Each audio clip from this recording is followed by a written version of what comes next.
Kita akan bahas langsung soal bisnis perhotelan di tengah pandemi bersama dengan Ketua Umum Perhimpunan Hotel dan Restoran Indonesia, Haryadi Sukamdhani. Selamat pagi, Pak Haryadi. Selamat pagi Mbak Maido. Sehat, Pak Haryadi? Alhamdulillah. Alhamdulillah. Pak Haryadi, langsung saja kalau kita lihat data terakhir Badan Pusat Statistik di bulan Mei, tingkat keterisian hotel ini hanya sekitar 15%-an. Bagaimana di bulan Juli ini, Pak? Ya, kalau BPS pada bulan Mei itu 14,45% ya. Nah ini kami melihat di bulan Juni itu pergerakannya relatif belum terlalu banyak Mbak. Jadi saya ambil referensi misalnya Jakarta. Jakarta itu sekarang di kisarannya sekitar 20%. Memang udah agak naik, sebelumnya itu di kisaran 15%. Lalu untuk Surabaya itu 15%, Bali yang masih paling berat. Bali itu kisarannya mungkin hanya 2% sekarang.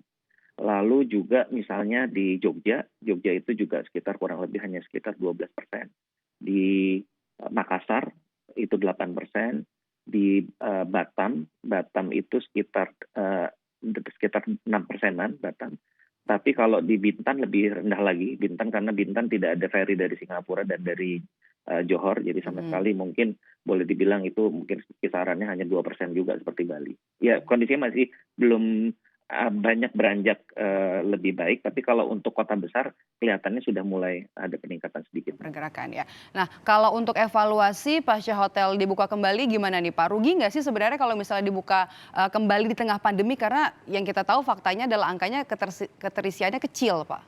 Iya, memang pasti rugi ya karena hotel itu kalau kita bicara hotel itu keterisiannya itu break even-nya di angka 30-35%. Jadi kalau running di bawah itu udah pasti rugi. Pasti Nah, rugi. itu yang pasti ruginya.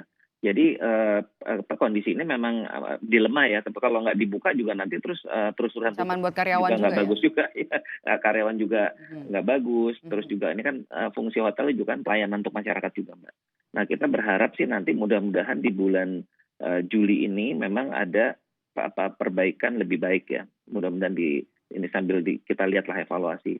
Dan yang paling parah itu sebetulnya adalah yang seperti Bintan, Bali itu yang benar-benar dari tidak bisa bergantung dari wisatawan domestiknya, wisatawan Nusantaranya nggak bisa Mbak. Itu harus ada wisatawan mancanegaranya karena jumlahnya kalau seperti Bali kan jumlah kamarnya sangat besar ya. Dan kalau Bintan itu agak spesifik karena dia memang tamunya banyak datang dari Johor dan dari Singapura. Jadi memang ini agak repot dua daerah itu. Ini sudah menuju akhir bulan Juli. Kalau angkanya di bulan Juli Pak, pergerakannya bagaimana? Mungkin kalau kita perkirakan kalau nasional ya, nasional itu di kisaran mungkin antara sekitar 16-an persen Mbak. Perkiraannya 16-17 lah. Tapi tetap masih di bawah 20 kelihatannya. Juli ya Mbak ya, masih itu. Juli. Jadi ya kalau Agustus mungkin akan ada kontribusi dari Bali. Bali karena yang paling parah ya karena dia. Jadi mungkin ada peningkatan di Bali. Kalau Agustus perkiraan kami mungkin ke 20-an lah. Ke 20 angkanya ya. Nah kemudian untuk biaya operasional yang memakan porsi besar kita tahu adalah listrik. Nah cukupkah relaksasi abodemen listrik yang diberikan oleh pemerintah untuk membantu Pak? Nah kita sendiri belum tahu persis ya polisinya seperti apa.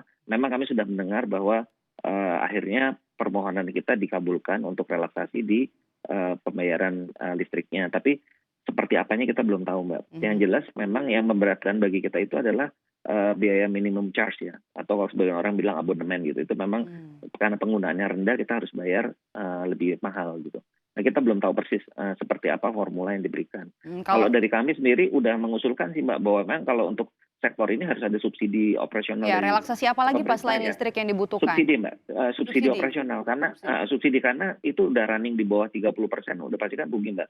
Dan ruginya itu nanti dampaknya kemana-mana. Jadi yang kita harapkan selain daripada listrik tadi itu adalah subsidi untuk membantu biaya operasional dengan cara adalah pemerintah memberikan subsidi tertentu misalnya seperti membayar 20% okupansi misalnya kayak gitu. Nah itu akan membantu jadi masuknya ke operasional.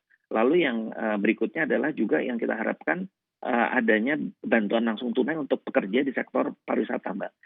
Karena ini mereka benar-benar nggak dapat income ya. Jadi ini juga rentan terhadap kemiskinan. Jadi kami juga mohon secara khusus ini harus dibantu gitu. Mhm. Karena kan dari perusahaan nggak bisa, karena cash flow ya, tidak bisa memberikan, gaji seperti situasi normal. Mhm. Anda tadi sempat menyinggung tenaga kerja yang punya potensi terancam juga dan termasuk juga untuk tenaga kerja jadi bagian dari biaya operasional ya Pak Haryadi. Nah Ya, selama betul. pandemi data yang masuk ke PHRI sudah berapa banyak pengurangan tenaga kerja Pak?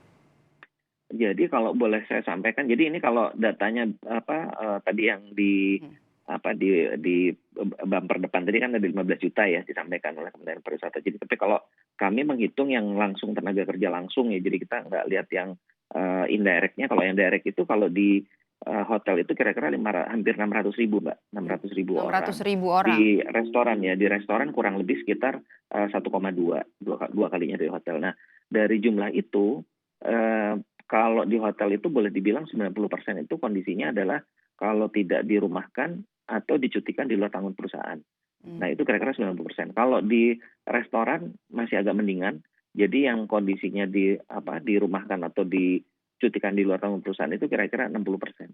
Mhm. Jadi yang, kalau hotel 90, kalau di, restoran tuh, 60%. Tapi restorannya agak mendingan ya, karena dia kan, konsumsi harian masyarakat, jadi Mmm. bertahap mereka udah mulai mulai baiklah kondisinya. Tapi kalau yang hotel itu yang berat, Mbak. Mhm. Termasuk juga restoran kan memang sudah dibuka lebih dahulu kalau di Jakarta saja sejak PSBB Betul, iya transisi sudah boleh dine iya, in begitu ya Pak ya? betul, iya. Meskipun sebenarnya kalau kita lihat di lapangan di beberapa restoran ada, beberapa restoran yang mengenakan biaya Covid, Pak, selain harga dari produk makanan yang dijual. Nah, apakah kemudian ini sebenarnya dibebankan kepada konsumen atau sebenarnya tambahan kos untuk, tenan tersebut, Pak? Ya, jadi kalau memang kalau dari biaya terkait dengan Covid ini kan sebetulnya memang ada biaya ya, terkait dengan sanitizer, Mhm. pembuatan keran-keran baru, lalu juga sarung tangan, Mhm. face shield, dan juga untuk, rapid test juga ada beberapa Mhm. mereka juga melakukan rapid test. Jadi Pada memang ada karyawannya. hal-hal yang, Mhm. ada biaya-biaya itu. Nah, tapi masing-masing kebijakan, restoran beda-beda sih, karena mereka juga lihat tamunya gimana. Kalau tamunya, rendah kan mau dibebankan juga malah nggak ada tamunya lagi gitu. Artinya Jadi tidak ada aturan Pak yang baku dari PHRI, apakah ini nanti biaya Covid-nya, bebannya akan mhm, diberikan ke konsumen atau jadi kos tambahan untuk enggak. perusahaan? Itu masing-masing perusahaan mereka punya policy Oke. sendiri-sendiri. Mhm. Jadi kalau memang mereka punya, demand yang bagus, Mhm. bisa aja mereka masukkan ya untuk komponen, di-charge di tambahan, biaya di tambahan produknya. Tapi kalau yang, sangat rendah ya susah Mbak, karena, Oke. harganya murah aja nggak ada orang nggak mau Mhm. datang gitu kan, seperti itu. Oke, baik terakhir Pak Haryadi, Anda melihat kapan industri hotel ini dan restoran akan normal lagi Pak? Kalau saya melihatnya tergantung masyarakat. Kalau masyarakat Mhm. itu lebih yakin, lebih confident untuk beraktivitas, ya itu pasti pulihnya cepat. Tapi kalau masih ada keraguan yang cukup tinggi, apalagi sekarang kan banyak kasus-kasus orang tanpa gejala ini ya, ini juga membuat kita khawatir juga. Artinya masyarakat juga bisa, kembali lagi mereka, takut untuk beraktivitas gitu. Jadi kuncinya di situ, Mbak. Kalau misalnya ini semuanya bisa semuanya baik gitu ya, misalnya seperti lancar semuanya. Memang Mhm. kita perkirakan sih ini kemungkinan sekitar, awal tahun depan, Awal sekitar tahun depan. Februarian lah baru, sekitar Februari baru kira kita bisa, mulai agak lumayan pulih lah Ada gitu. pertumbuhannya dan termasuk Iya kuncinya adalah, kedisiplinan dari masyarakat untuk tetap bisa menjaga iya protokol kesehatan untuk nantinya, menurunkan tingkat penyebaran, COVID-19 di Indonesia. Terima kasih iya. Ketua Umum Perhimpunan Hotel dan Restoran Indonesia Haryadi Sukamdhani sudah bergabung bersama kami di Kompas TV pagi ini.